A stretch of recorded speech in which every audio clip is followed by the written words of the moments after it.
پاکستان میں سیاست تاریخ کے ایک ایسے موڑ پہ آ کھڑی ہوئی جہاں دو سب سے سپریم ادارے ایک دوسرے کے آمنے سامنے ہیں۔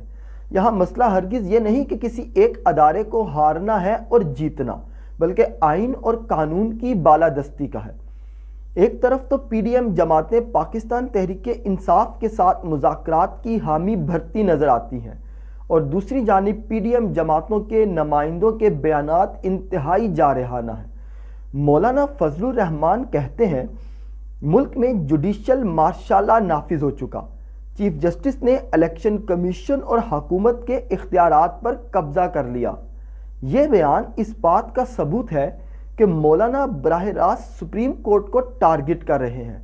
ایسے بیانات کا مطلب تو سیدھا سیدھا یہی بنتا ہے کہ مولانا کسی صورت مذاکرات میں دلچسپی نہیں رکھتے۔ نہ صرف مولانا بلکہ مسلم لیگ نون کے بڑے اہم رہنما نے بھی یہ بیان جاری کیا۔ رانا ثناء اللہ کہتے ہیں، جو ادارہ الیکشن کمیشن کو فنڈ جاری کرے گا وہ نتائج کا خود ذمہ دار ہوگا۔ انہوں نے مزید کہا کہ تحریک انصاف جتنا مرضی زور لگا لے، الیکشن نگران سیٹ اپ کے ذریعے ہی ہوں گے۔ اب اس بیان کا مطلب یہ ہے کہ حکومت سپریم کورٹ کا کہنا نہیں مانے گی۔ اگر ایسا ہے تو پھر سپریم کورٹ کے فیصلے کی کیا حیثیت ہوگی؟ یہ سب رویہ کہ سپریم کورٹ کی رٹ کو چیلنج نہیں کرتا، اگر کرتا ہے تو سپریم کورٹ آئین کے مطابق کیا پارلیمنٹ تحلیل کر سکتی ہے یا نہیں؟ موجودہ صورتحال میں سپریم کورٹ بے بس نظر آتی ہے پارلیمنٹ کے سامنے۔ وہ کسی صورت میں سپریم کورٹ کے حکم کو ماننے کے لیے تیار نہیں ہے۔ جمہوریت کسی ملک میں سیاسی استحکام پیدا کرتی ہے، لیکن پاکستان میں جمہوریت ایک نہ ختم ہونے والا سیاسی تناؤ لے کر آئی۔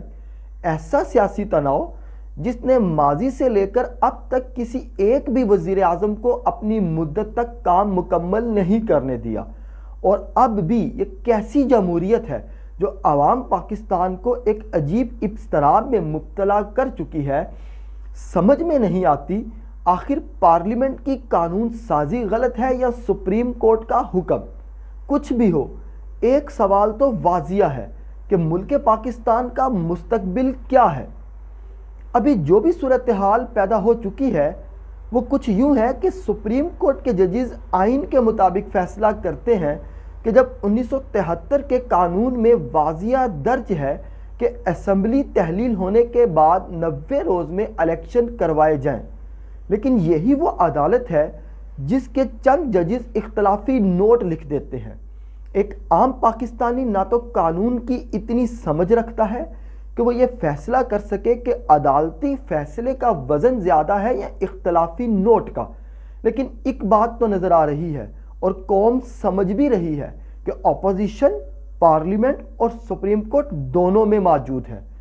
پارلیمنٹ کی اپوزیشن وہ ہے جس کو پارلیمنٹ میں موجود حکومتی جماعتیں کبھی بھی کامیاب نہیں ہونا دیکھنا چاہتی، اور سپریم کورٹ میں اپوزیشن وہ ہے جس کو حکومتی جماعتوں کی پرزور حمایت حاصل ہے۔ اپریل کو ہونے والی سماعت میں کچھ مثبت نظر آتا ہے، ذرا اس پر بھی نظر ڈالتے ہیں۔ سپریم کورٹ اپنے فیصلے میں لچک پیدا کرنے کو تیار ہے اگر تمام سیاسی جماعتیں مل کر ملک میں ایک ہی دن میں الیکشن کروا لیں۔ ایسا کرنے کے لیے پی ڈی ایم جماعتوں کو تحریک انصاف کے ساتھ مل کر بیٹھنا ہوگا، جو ممکن نظر نہیں آتا۔ اٹارنی جنرل نے سپریم کورٹ کے فیصلے پر عمل درآمد کے لیے مہلت مانگی، جو کہ 27 اپریل تک دے دی گئی۔ اب دیکھنا یہ ہوگا کہ 27 اپریل کو قوم کو کیا سرپرائز ملتے ہیں۔ اپریل کی یہ سماعت 2 تحریری فیصلوں پر ختم ہوتی ہے۔ ایک تو یہ کہ 27 اپریل تک حکومت کو بجٹ جاری کرنے کی مہلت دی جاتی ہے، اور دوسری یہ کہ عدالت کو 14 مئی کو الیکشن کروانے کا حکم قائم اور دائم ہے۔ اس دعویٰ کے ساتھ کہ ملک میں 27 اپریل کا دن کچھ مثبت صورتحال لے کر سامنے آئے، آج کی اس ویڈیو سے صرف اتنا ہی۔ ناظرین، الیکشن اور پاکستان کی سیاست سے متعلق موجودہ صورتحال کو آسان طریقے سے سمجھنے کے لیے آپ میرے اس چینل کو سبسکرائب کریں، بیل آئیکن کے بٹن کو کلک کریں تاکہ نئے آنے والی ویڈیوز کا نوٹیفیکیشن آپ کو مل سکے۔ میں ملکی سیاسی صورتحال کو آسان طریقے سے بیان کرنے کی کوشش کرتا رہوں گا۔